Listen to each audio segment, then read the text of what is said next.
এই বৃদ্ধ মহিলাটা অনেক আজব ছিল, কারণ সে তার ছাগলকে অনেক ভালোবাসতো। কিন্তু একদিন যখন তার ছেলে সেই ছাগলগুলোকে খাবার দিতে যায়, তখন সে দেখতে পায় প্রচন্ড ঠান্ডার কারণে তাদের সবগুলো ছাগল মরে গিয়েছে। এজন্য সেই গ্রামে শুধুমাত্র তারা দুইজনই বেঁচে ছিল।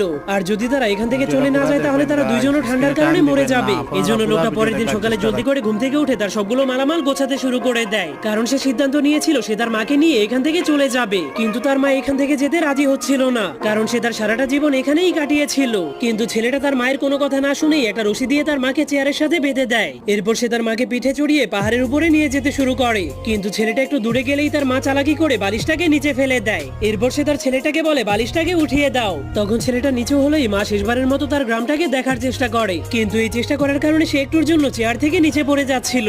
এরপর রাত হয়ে যাওয়ার কারণে তারা এক জায়গায় থেমে বিশ্রাম নিতে শুরু করে। তখন ছেলেটা তার মাকে শুকনো রুটি খেতে দেয়, কিন্তু তার মা তার উপর অনেক রেগে অন্যদিকে মুখ ঘুরিয়ে রেখেছিল।